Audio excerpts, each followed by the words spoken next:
From Radio DePaul, Chicago's college connection. My father spent 3 years restoring this car. It is his love. It is his passion. I'm Michael Cera, and human skin is my passion. I learned to feel things I'd never felt before. Love, jealousy, passion for disemboweling. Look at all the passion on that wall. Well, jazz flute has always been a small passion of mine. It's a bathroom. It's not just a bathroom, David, it's a passion project. My passion project. Destroying someone else's passion project. This is Passion Project with your host, Peyton Basden. Oh my goodness, I'm here. Guys, I made it. I'm back. I know you were worried. I was also worried. I was sort of lost on this, sort of ethereal spiritual journey where I was trying to reinvent myself, but then realized that I didn't need to reinvent myself because I was me and that was enough. And it was a wonderful journey of self-acceptance and love. And now I am so full of joy and so excited to be back here with you guys. Hello, valued listeners. You are currently, I guess we are too. I'm listening to myself. I can hear myself in these headphones. That's why I do this. I love the sound of my voice. We are currently starting the 8th season of this show, which is a really beautiful landmark. So excited to have made it this far. I imagine this show like a marathon in the sense that it is long. I don't know how long a marathon is. I just know it's always longer than I think it is. So I hope to make it to about season 43 before I consider pulling the plug. So we're well on our way, and as you know, season 8 is much like the first 7 seasons in the sense that every single week I bring on a new guest, somebody who I have met through happenstance that has a passion to share with the world. And dear listener, this week is no different because I have a very special guest. I'm attempting to. Oh, I got eye contact back. Oh, we're locked in now. Hey, what's up? Hello. Who are you? I'm Lee Creel. Yay! The real deal. Yes, Lee Creel, the real deal. It's here in the flesh. I can assure you, is very real. Audio listeners, sitting right across from me. So great to see you. It's been a long time. I remember years ago we did some radio shenanigans on other shows, and it was truly delightful. And it is wondrous to have you back. Last time I was in here with you, I was wearing a turkey costume, I believe. That is 100% true. Yeah, I didn't realize it was not being filmed. Well, audio listeners, he's definitely wearing a turkey costume again. Yep. Wink. This one's even better. Yes, it has real feathers. Yes, they're everywhere. And also real turkey meat, you are covered in raw meat right now. Yeah, it's dripping all over the studio, and we can't stop sneezing. Yeah, it's uncomfortable. So if there's any sort of sneezing or coughing, it's because of all the turkey juice that's sort of taking up the space here. But again, I will allow it because you are a very passionate person. Ready to come in full turkey garb. But that's not what I'm talking about today. Though. No, that's not what you're talking about. That's not really your passion. But Lee, speaking of passion, we have a segment that I've been workshopping on the show for eons. Awesome. I call it the Passion Probe, and within it, it's where I ask you a series of questions to sort of give the audience a better idea of who you are, because I know you. For sure. We've been in the same room before, so I have a pretty good sense of who you are and why you do what you do. And I want to give that sense to the audience. So, Lee, I know, well, it was actually last night I saw you live playing bass with a band. And I'm very curious to hear more about that. Why is the bass, or is the bass, your instrument of choice? Yeah, bass is the instrument of choice because my dad was a bass player. Mm-hmm. He played in a lot of bands. Growing up, I saw him play bass a ton. And then, he passed away when I was younger. So when I got older and I got more into music, I started singing at this place called Atlanta Rock and Blues Camp. Mm-hmm. And I kind of felt left out because all the musicians were always talking about all this music stuff, about their instruments, and they're learning songs, and I'm sitting in the corner memorizing my lyrics, and I wanted to be in on the band discussion.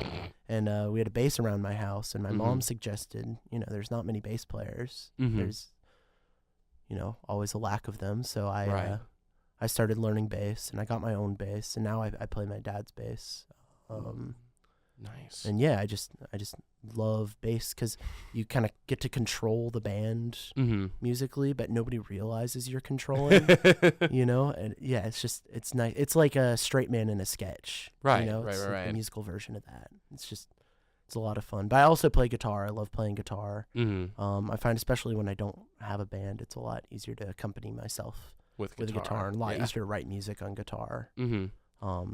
But yeah. I think there's a future for you being the first singer-songwriter of note to play exclusively on bass. Yeah. And use that as that could be Sure. a thing. Yeah. Sure, yeah. no chords, just pluck a really nasty bass line. Yeah. And then sing over that. Oh, that might be beautiful. Yeah. Yeah, you're right. I shouldn't just assign myself to what people have done in the past. I should forge carve a your new own path. Yeah. Exactly. Yeah. Small river makes a canyon. Yeah. A Grand Canyon. A of Grand sorts. Canyon. Which segues me right into my next question. You ever been to the Grand Canyon? I have. In second grade. Oh, I have not. What's it like? It was fantastic.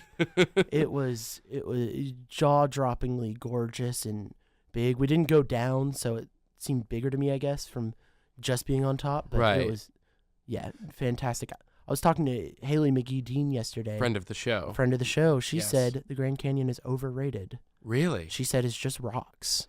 Wow. I know. Interesting. Well, and I will ask you this. You haven't returned since second grade. I haven't. I'm assuming you've changed a lot since then. A bit. Do you think your experience would be similar, especially now since you are so much bigger than you were in second grade? Do you think the canyon would feel smaller and less majestic? Yeah, it probably will look tiny now. Yeah. Yeah. So do you want to preserve that wonderful memory you have and never return to the Grand Canyon? Or do you No, wanna I recreate think that I think it magic? would contextualize that memory. Really? Yeah, I think In that's It would be like a beautiful cap to that story. Yeah, I don't think there's any use in preserving memories like that. Mm-hmm. I Well, understand. No, yeah, there's no use in preserving memories. Never remember. Don't look back. Just look forward. Yes. Yeah. Again, you got to carve your own path. Yeah, exactly. Again, speaking of memories, a lot of stuff came flooding back from a few years ago. I remember, for context, folks, we record this show in a basement in the middle of Chicago, but also in a this freshman basement. dorm. Yes, in a freshman dorm. Lovely place. Yeah. It has its quirks. And also in this freshman dorm basement, there is an esports gaming lounge, Yes. which is wonderful. And I remember years ago, I think I was coming down here to do this show or some other sort of shenanigan. And This is the first year you can say years ago. years ago, right? Yeah, last year it would have been Year ago. a year ago. Now it's years ago. Yeah. A little under a few decades ago. I was down here and I see none other than Lee Creel, the real deal, in the gaming lounge. And I say, Lee, what's up? And you were like, well, let's play some Fortnite. Yeah. And then first game on in this esports gaming lounge, we got a massive win. And that was really life-changing for Also me. one of my only wins. Yeah, so I'm like, well, how has Fortnite impacted you and changed you as a person? Not much.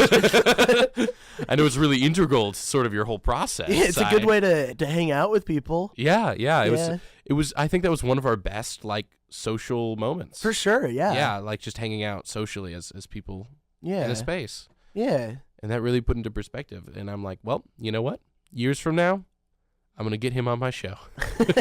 I decided in that moment. That was the moment everything shifted. Everything shifted, Yeah. and we came to where we are now. So Lee, I feel like the audience has a better understanding of sort of the way you do, the way you are. Yeah. Your memories, what second grade was like for you. Well, it was awesome. Yeah. Was it good? Were you in Arizona in second grade? I Or was it not. It big was trip. It was a trip. We had family that lived in Phoenix. Okay.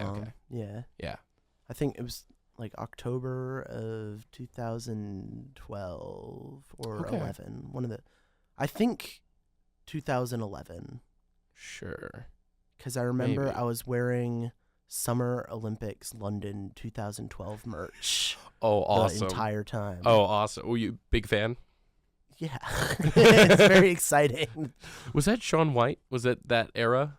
that real life? It was. Well, that would have been Winter Olympics. I Oh, think. yes, because he did the snowboarding. Yeah. Is there skateboarding in Summer Olympics? Not yet. Not yet. Not yet back then. Now, yes. Now there is. Yeah. Again, because somebody was willing to carve their own path. Exactly. Create something that never had existed. Yes. Okay. Beautiful. Beautiful, beautiful. Anyways, that was the last piece of information, and now I understand you completely Yes. as a human being. Yes. I've put it all out there. Yeah. And thank you for your brutal honesty on this Yes. show. This is, you've been asking some hard-hitting questions. Right. Well, the fans deserve to know. Yeah. Okay, that we want to get to the bottom of this. And well, Lee, you're not here to talk about the Grand Canyon unless I can probably, if we want to allot another 5 minutes to Grand Canyon, we could, but Let's no. You're here to talk about something very different. What Yes. are you passionate about, Lee? Chess. I love chess. Chess. Yes. Chess. The board game chess. The board game chess. or as I call it, a sport. Whoa. Board sport. Let's get into that. Yeah. Let's dive this open. So chess. Where did this journey start for you? So you know what? Also in second grade. Oh my God! It thematically, Yes. it's all tied together. I went to my friend. I believe her name Lily Sherwood now. Yes. I went to her house Mhm. and she had a chessboard Mm-hmm. and she's a super genius. She's one of the smartest people. I mean, I've only known her, or I only really knew her in elementary school, but like Mhm. one of the smartest people I've ever met. But she had a chessboard and we played a couple games and it was something about it just sucked me in. I was Mm-hmm. just fascinated by it. And then I never played again. Or maybe I played a couple And then you times. stopped playing. Yeah. Forever. Forever. And we're gonna spend the next hour talking about that one game you played in second grade. Yeah. It was enthralling. Yeah. 572 moves, 6 Yeah. hours. Wow. Yeah. No. No, but when the pandemic hit in 2020, I Mhm. think I had a second false start with chess Mhm. that July because I'd gotten super bored. I downloaded chess.com and I played 2 games and I lost them and I got upset and I closed out of the app. It's like, awesome. This is too much. And then once again, you stopped chess forever. Forever, Yeah. yeah, forever until October.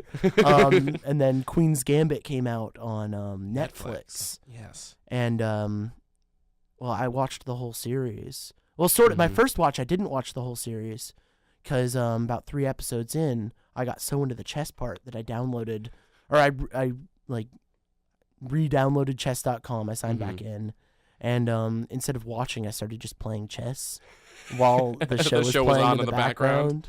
So like the music was getting me super into it. And this time, just like seeing that there was a world of chess. It's not just a game you can play on your phone, but there's there's levels to it. There's people that dedicate their entire lives to it. I Mhm. got super into it and I realized, oh, I could get good at this. This isn't, Mhm. I don't just have to lose games. I can, like, this is something I can study. You can maybe win games I can, potentially. yeah.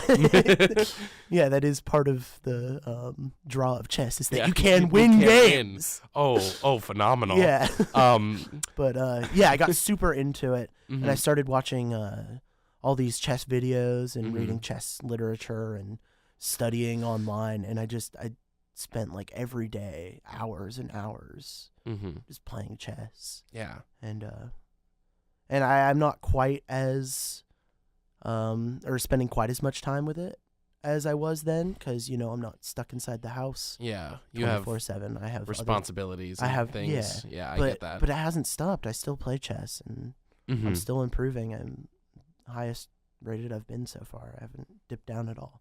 That's very, very impressive. Now, did you? I'm extrapolating from your story. Were you ever involved in any sort of like chess teams or clubs at Yes, school? I was the president of my high school chess club. I got Awesome. super into it, and I started joining the Zoom chess meetings, and I was one of I think 4 people. Oh, fantastic! That joined them, and I was the only one consistently joining every week. So, and the president at that time was graduating, so he asked Mhm. if I wanted to run it the next year. So, Yeah. so I ran the in-person chess club. And so I did that. But then outside of that, not chess teams per se, but a lot of chess tournaments, and I found like a Mm-hmm. chess club I really liked, and I was at consistently. Sort of like a freelance Yeah, chess player. freelance Is that the word chess for it? player. Yeah. Chess player for hire. Sure. Contract work. Yeah. Chess playing. I haven't gotten any offers yet, but Yeah, putting that out there. If anyone would like to hire a chess player, yeah, I'm I've up got a for wonderful grabs. one for you right here.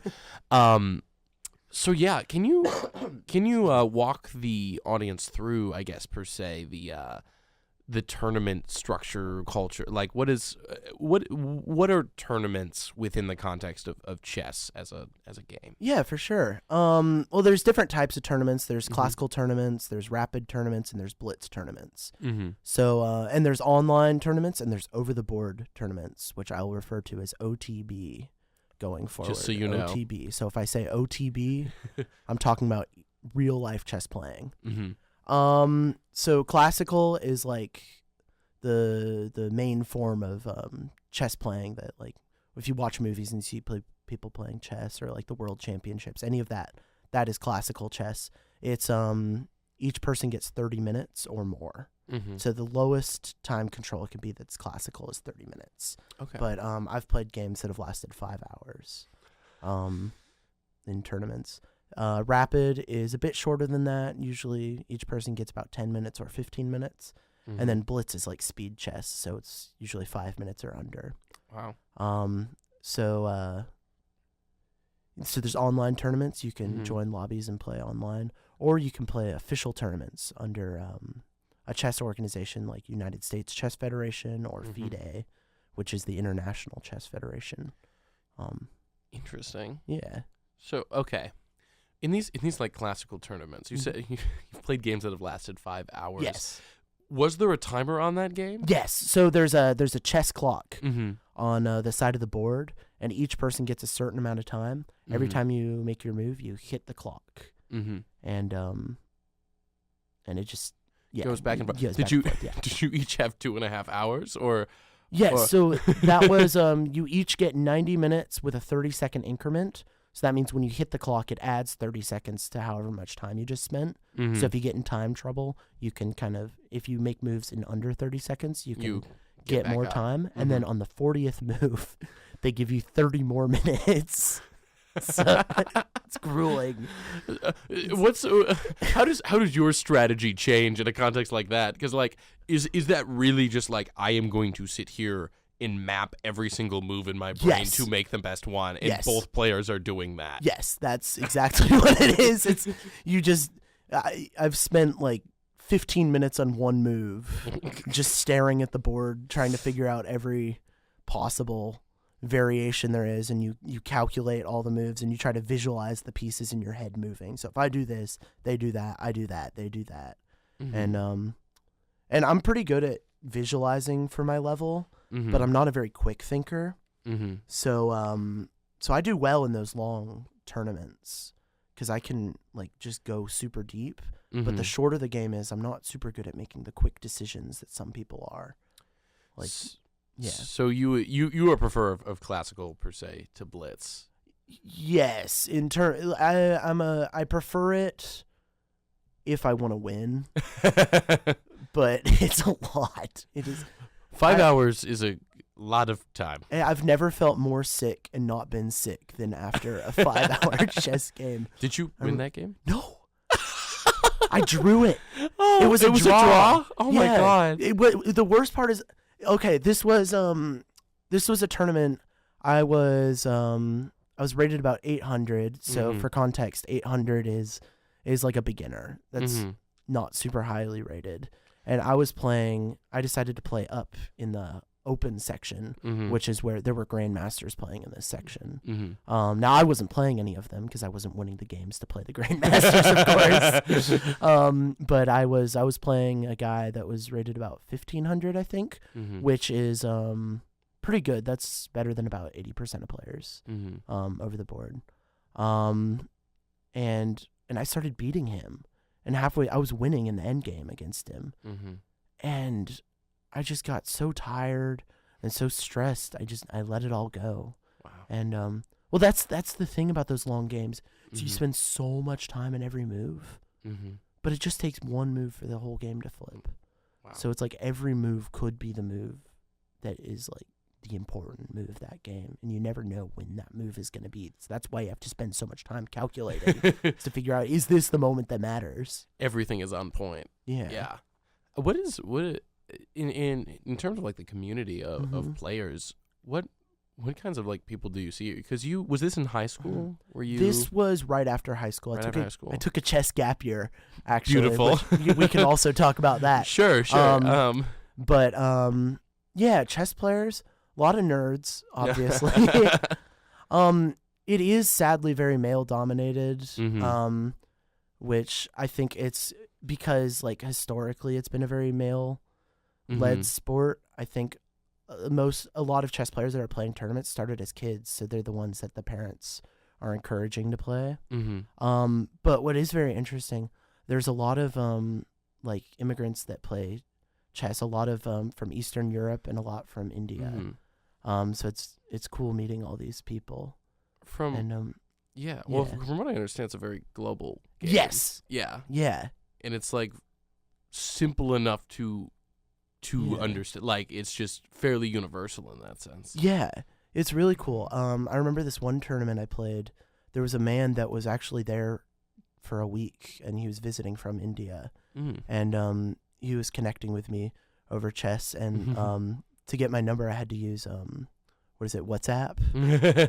Yeah, that's how you talk internationally. And he wanted me to play in some tournaments. He had some students, and he wanted me to join to fill in these games, but the timing didn't work out. This is international, but yeah, it's really cool. There was I know at Chicago Chess Center, there's recently a guy joined who came from Ukraine, and so a lot of Ukrainian immigrants playing right now too. Oh, fantastic. But yeah, but the big thing is kids. There's so many kids that play chess that are way better than you. And it is terrifying. If you get paired with a kid, it's like you're going to lose. Because if they're the same rating as you, there's nothing skill-wise that they're lacking in. Yeah. And their brain is just so fresh. Yeah. They can think so fast and so deeply. And they're all, especially because of like online chess computers and stuff, they all have like this crazy chess knowledge. They've memorized all these openings like 20 moves deep. And yeah, it's insane. So be wary of the youth of chess. Be wary of the youth of chess. They're frightening. Dangerous. There's the highest rated chess player at the chess. Actually, I think both chess clubs I regular, Chicago Chess Center and Chess Zone in Atlanta, the highest rated chess player that is a regular is under 10. That's fantastic. Yeah. Oh my goodness. And they're also kind of mean sometimes because they have such a big ego. Because how can you not have a big ego? Right, you are better than everyone. Yeah, sure. You're beating these adults constantly, and everybody's like going up to you, and they're like, "You have a fantastic future ahead of you. You are better than us. You are a better person than us because you are better at chess than us." So they're kind of brats. There was this one kid, who I'm friends with now, not super close with, not a kid anymore. Also, he's 17 or 18 now. Awesome. But we were in it's called a Skittles room in tournaments. It's a room you can go into and play games while the tournament's going, like blitz games or just analyze games. A bunch of chess boards are just set up. And this, I think, was my first chess tournament. I was still in high school, and he was maybe in 8th grade at this point. And he's like, "Hey, do you want to play a game?" I was like, "Yeah, you're a national master. I'd love to play a game with you." And he goes, "Okay, but I'm going to go blindfolded." I was like, "What? Oh, okay."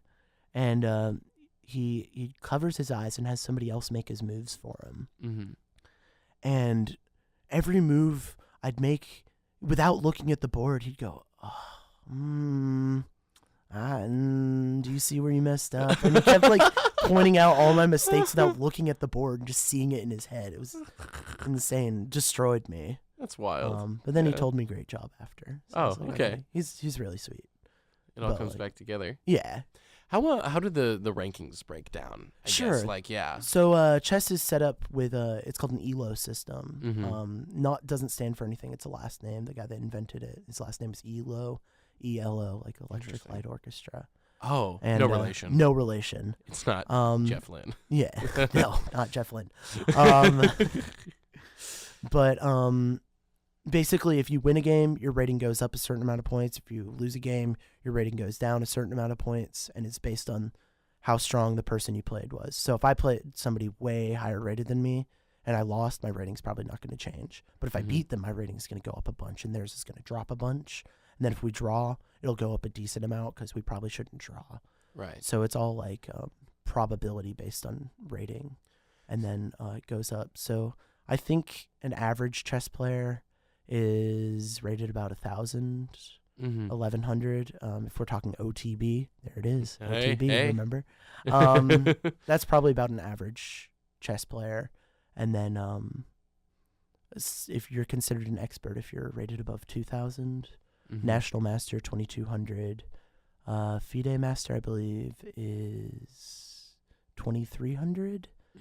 International Master 2,400, and Grandmaster 2,500. Okay.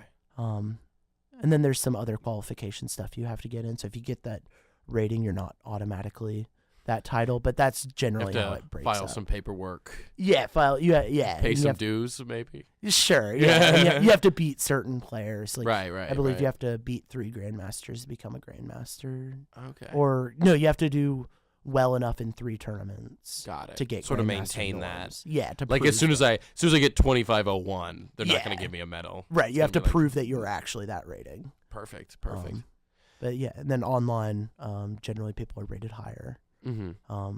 Just because that's how it breaks down. Right.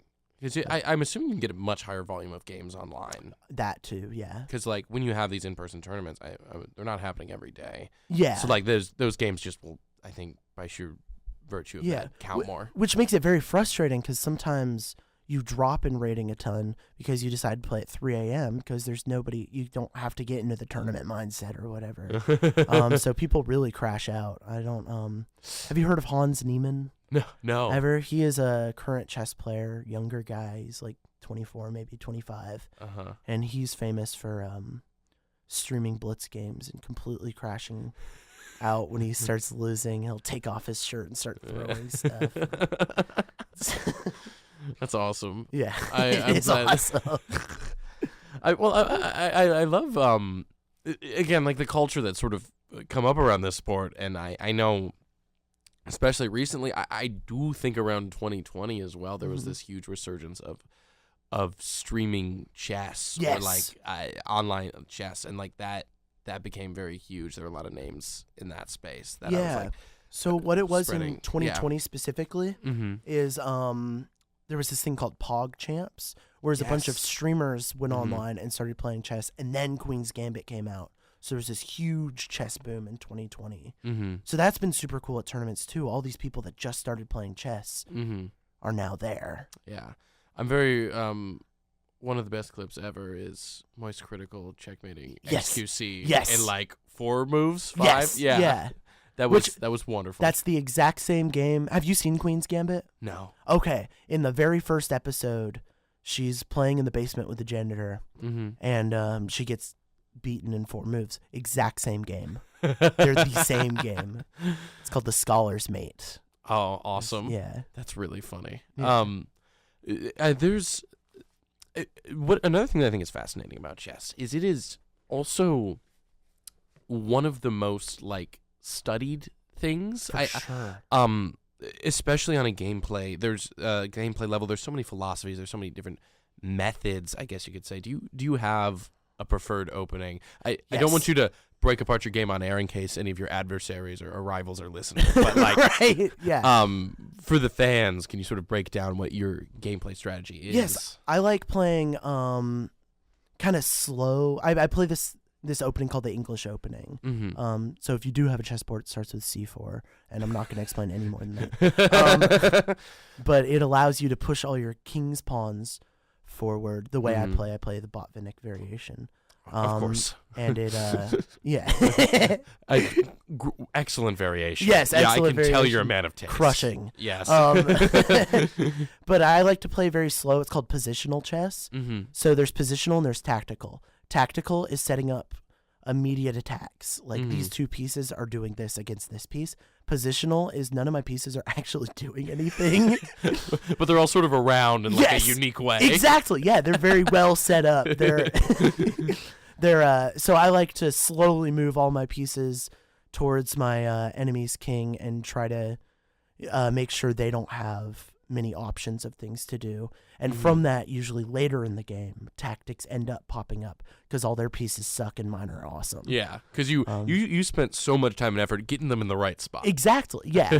Yeah. So that's how I like playing. But a lot of younger players really like having a super open board where all their pieces are doing quick attacks and they try to win in like 20 moves. And my games always last like 50.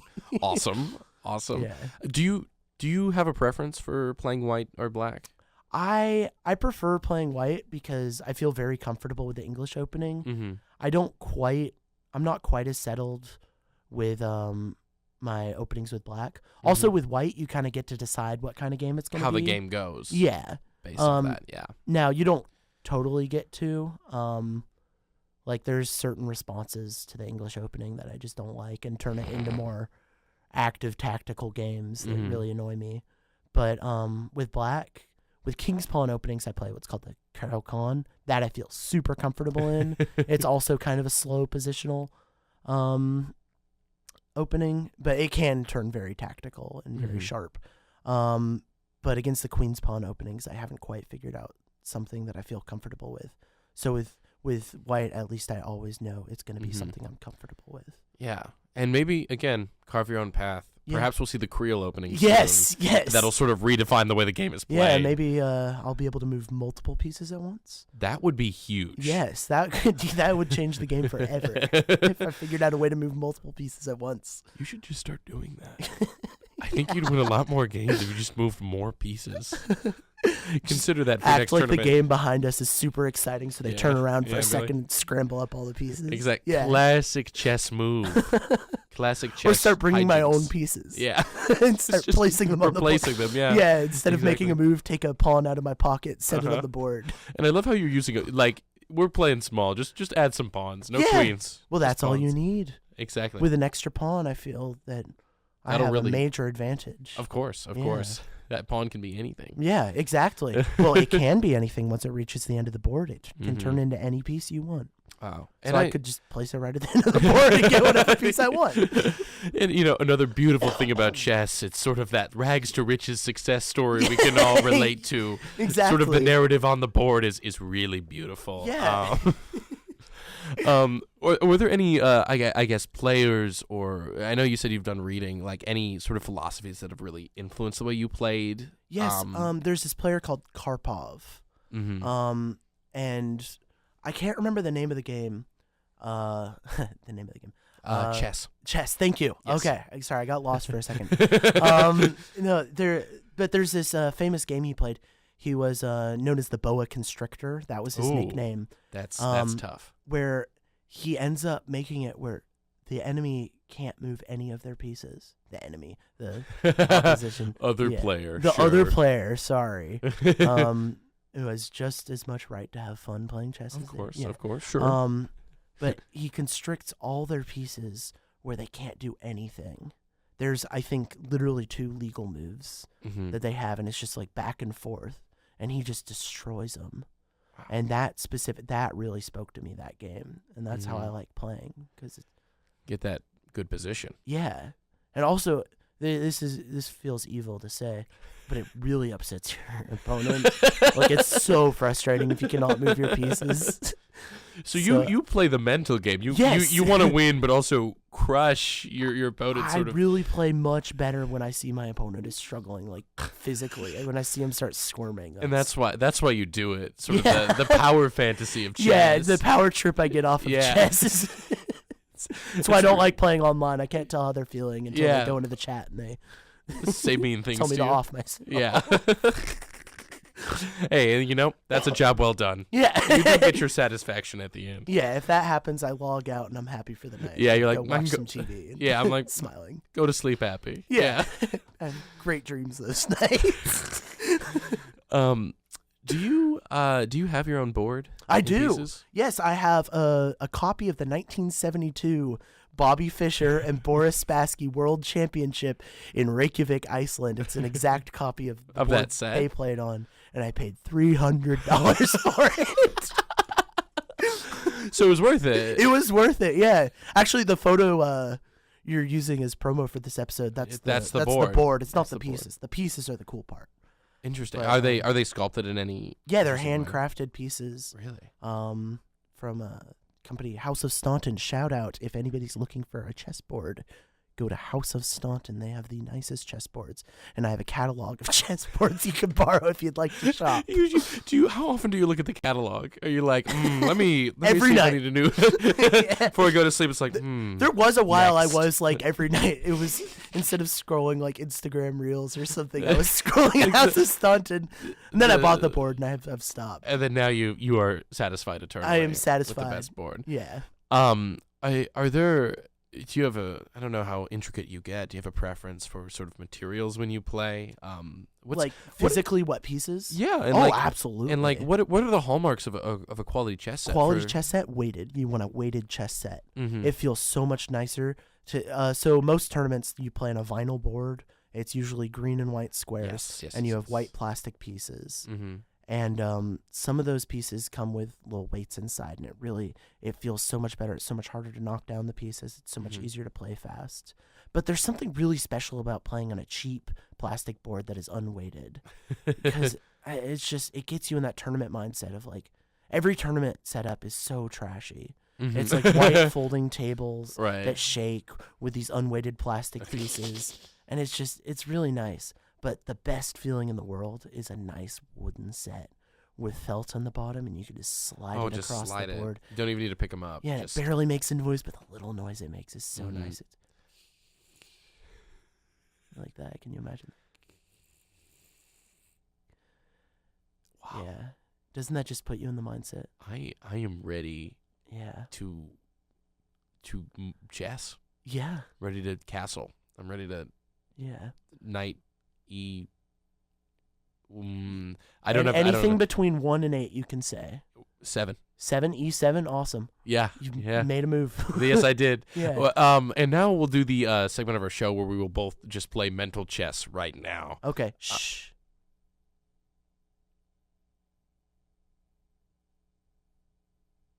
Oh, good Okay. game. That was Good good. game, yeah. Good game. That was wow, that was close. Yeah. That was close. All right, that was fun. That We were was nice. writing down the moves to each other. If you Yeah, couldn't yeah, tell. yeah. Fantastic. I haven't played you yet. That's on my bucket list. Yes, one please day. do. Please, I anytime. I don't have a board on me. I do. Well, not on me. But- Well, you do have a board. You have quite the board. I have quite the board. I would yeah. love to be your Boris Schlasky.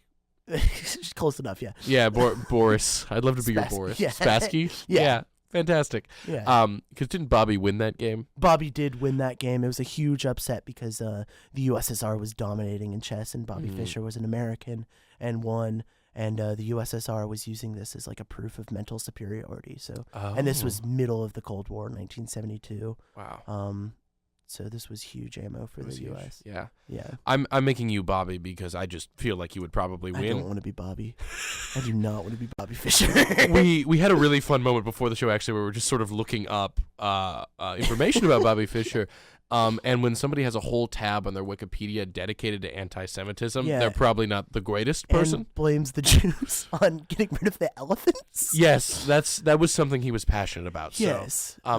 he knew how to play chess Yeah, well. not a passion you should talk about on No, this podcast. I would not invite him to be Radio on the show. show. Yeah. If he were still with us. Yes. He's doing God knows what wherever he ended up. Yeah. Way to play chess well, Bobby. Yeah. That you did well. That was one of the only things he did well, yes. Yes. Your legacy is a legacy. It's a horrible thing to have on a gravestone. Your legacy, people will remember. Yes.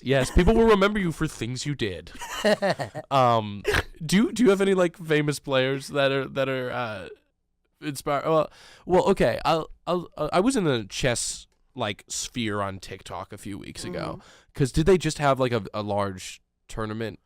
I haven't been keeping up super heavily, but I believe the World Rapid Championships happened recently, and I believe Magnus Carlsen won. Yeah. Which makes sense because he's the best chess player there is right now. Right. And I would just keep getting videos of him, and people were like, this guy's so angry all the time, and he's late to all of his games. Yeah. And it's like, this guy never wants to be anywhere. I He know. looks so miserable.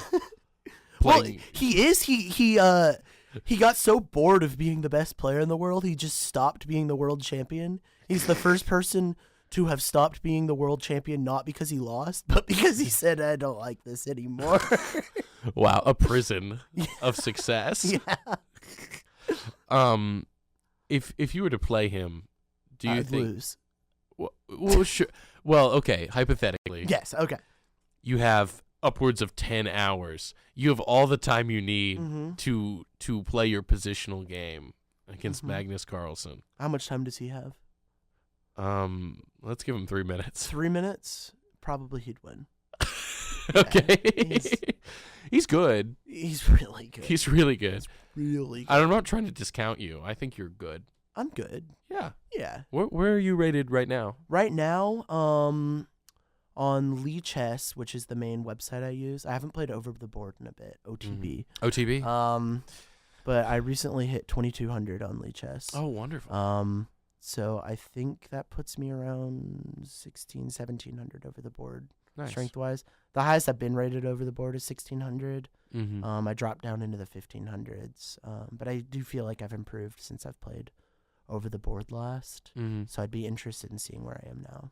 That's something I also like about you is you're one of two people I know who prefers Lee Chess to chess.com. Oh, really? Who else? My brother is a Oh. big. He has a Lee Chess sweatshirt. Oh, wow. He's got merch. Lee Chess is so much better than chess.com. Anyone, if you are interested in playing chess, download Lee Chess. Every single thing there is on chess.com, there's also on Lee Chess, but it's completely free. It's open source, and it is not. It's like the chess.com is like the super capitalist version of chess, and it's like they named themselves chess. So you look up chess, and it just If you shows look up. at, when I want to play chess, it's intuitive. I go to chess.com. Yes, exactly. Yeah. So they have a monopoly over it, and because they're more interested in making money than helping the chess community, they're the ones that get all the sponsorship and all the big players because they pay all the big players to play on their websites. Mhm. But here's a secret: all the top players, they have private accounts on Lee Chess, and that's where they study. They all study Wow. on Lee Chess, Secrets and revealed. then they stream on chess.com because they make some money. Yeah. Wow. So download Lee Chess. The dark underbelly of Oh, the yeah. chess world, the wheeling and dealing that Oh, they're- happens. Oh yeah, Wow. That's wild. yeah. Wow. I know earlier you mentioned I was gonna burp, and then I did, but I think I did it quietly enough that nobody heard it. So, and if you did, excuse me, please. Yeah, you just blew out somebody's speaker. Yeah, so sorry, listeners. Anyways, you mentioned you took a chess gap year. Yes. For those looking to get into, what does that entail? A lot of sitting alone at my computer. No, Awesome. I worked for this company called Kid Chess in Atlanta, Georgia. It's an after-school chess program. So 5 days a week, I'd go to different elementary schools around the city, and I'd teach elementary schoolers chess and help run the chess program. And then every Tuesday night and every weekend, I would play tournaments. Mm. So I spent an entire year every week just dedicating all my time to chess. Wow. Yeah. And would you say it made you better? Oh yeah, that's like the year I went from being a beginner to not a beginner. Yeah. Yeah, Taking the next step into Yeah. somebody who does this for sure. Yeah, from beginner to amateur. yeah, I think yeah. Well, I think I went up like 800, 900 rating points that year. That's impressive. Yeah, I'm very proud of that. What was it like working with kids and like sort of teaching the game? It was so much fun when the kids were super into chess. But sometimes we had this one kid, I think his name was Daryl. Shout out Um, Daryl if you're listening. Yeah, Big fan, long time fan. yeah. of I'm the not show. sure he's old enough. Does he know how to listen? When do kids learn how to listen? No, he does not know how to listen. But he'd get so upset every time he lost, and every time he played, he lost because he was terrible at chess. And he'd run out of the room down the hallway and go in a little ball and just start crying. Oh no! And I'd have to go help comfort him. And I didn't quite know, because this was like my first time working with kids. Because you know, kids are so much smarter than you think they are. Yeah. But there's also, if you just assume they know everything you know, it's not It's gonna not work gonna well. work. Yeah. So I was like trying to explain to him, like, do you know Magnus Carlsen? He's like, no. I'm like, okay, well, he's like the best chess player in the world. Do you know how many games he's lost? More than you've even played. And I was like trying to motivate him. And he goes, yeah, but I'm losing every game I'm playing. It was, yeah, he did not want to play chess. I think he just wanted to win. And the next semester he played baseball instead, which was better for us. That's good. I think everybody's happier now. Yeah. But the kids that got really into it, it was so nice because they had so many questions about chess, and I could talk to them, and it was really nice to, you know, talk about something you're passionate about that they're passionate about, and it really clicks, and it sounds like an alien language to all these other people, but they really ate it up. And it was at the end of the quarter, we'd have when we were done with the lessons and stuff, we'd have a day where all the kids could play the coaches. So we'd get 1 minute and they'd get 5 minutes. And if they won, they got a trophy. And every school, there was always one kid that could beat us with the 5 minutes to 1 minute. And it was such good motivation for them. Did you ever lose one of those high stakes games? Yeah. Oh, good. Honestly, good. Yeah, that's always nice. on time though. They never beat you by checkmating you. It's always just you run out of time. You can't checkmate them before the time's up. So the kids that really did well were the ones that understood that all they have to do, if they attack you back and make you defend, you don't have time to attack them. But so many kids, they'd kind of like ball up their pieces trying to protect their king, and it wasn't doing anything, so you could just beat them in a minute. Wow. Yeah. Nice. And then we'd have tournaments on the weekend, which was also fun to see the kids that were really passionate show up to play these tournaments. Play the games. Yeah. Were these just out of just regular tournaments that they'd come to, or was this like internally you guys? The internally we had kid chess tournaments. Nice. Because most of these kids, the top players, were good enough probably to be in like some of the lower to middle sections of like actual rated tournaments. But most of them were pretty new to the game, where they were competitive among their circle in elementary school. But yeah, so we had our own tournaments. Nice. Yeah. Nice. And I guess coming out of this gap year, chess gap year, and I think tying this broader, more contextually, were there any lessons that you took from that year, or lessons that I guess you've learned from chess that you apply in your life? Yeah, if you really commit to something, you can do it. That was like, I think the year I realized how much I can improve at something if I dedicate my time to it and really focus and believe that I can do it. So I feel like even if I'm not putting as much time into chess anymore, I feel like with my comedy, I feel the same way now. Like with improv, I can like show up to improv jams every week and commit the same way. And and the other cool thing about chess is online you can see an actual graph of how you've improved. And you can it's the only thing I've done where I can objectively look at where I was and where I am now and see that there are always going to be plateaus, but after those plateaus you're always going to get better if you commit to it. Wow. Except of course if you have mental decline or something. But, you know. unless of course you accidentally explode. Or if you accidentally explode, don't well, do then that. you'd probably just plateau. I don't think You would plateau, much, which indefinitely. indefinitely, yeah. Which I guess plateau's better than going down. I guess. So, sure, yeah. I mean, yeah. Well, I don't know. I sure. think you should enjoy it where you don't care. Yeah. Regardless of how you are doing, Exactly. you should enjoy what you do. I think that's very, very true. Yeah. Lee, thank you so much for those very kind words of wisdom. Yeah. We have but a few minutes left. Any words of wisdom you'd like to impart? Thoughts, feelings, opinions that you didn't get to share? Sure. I think that everybody should try playing chess. I don't think everybody should should commit to it the way I did in my gap year, but I really think just the being able to study something and, well, you know what? Scratch that. Not chess. I think everybody should have something that they are passionate about and want to improve on that they can do themselves. They don't need other people to improve it. that they're not trying to make money or a career off of. Because I think too often people conflate what they're interested in with making money. And chess has taught me you cannot make money doing what you love.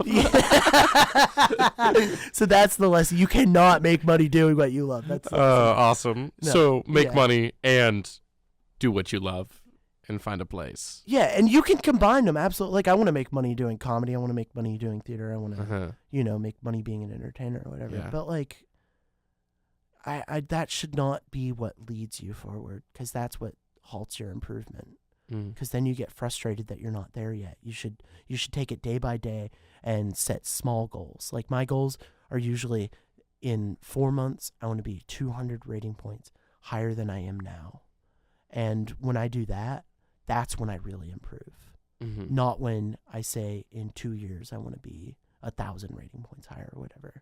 Right. And yeah, so I think everybody should find something small like that doesn't actually, you can't see I'm doing air quotes, matter, that they just love and get into. Lee, that is a very beautiful sentiment. I could not agree more. Thank you so much. Yeah, absolutely. For coming on the show. It has been an absolute pleasure. We will be back next week with another new exciting guest. I'll tell you who it is after we go off air, but I cannot spoil it for the audience at home. I don't know if I can wait that long. Oh, you're going to have to. You're going to have to wait the about 10 to 15 seconds. Is that okay? I'll try. All right. Thank you so much, everybody, for listening. Thank you again, Lee, for coming on. Yes, this thank you, was Peyton, for having delightful. me on. We're going to play a game soon, and then I can update the audience. I am excited to play. I don't feel confident that I'll win, but I am excited to see how you do what you do. Yeah, I'm excited to play you. I'm excited. Awesome. Yeah. Thank you so much for listening, everybody. We will see you next week. And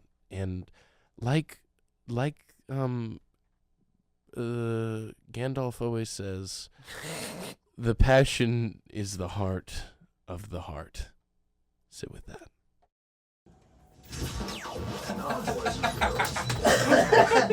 I was like, who's the name of a person? Who's a person who can say something? Yeah, nailed that. Thank you so much for having me on. That was fun.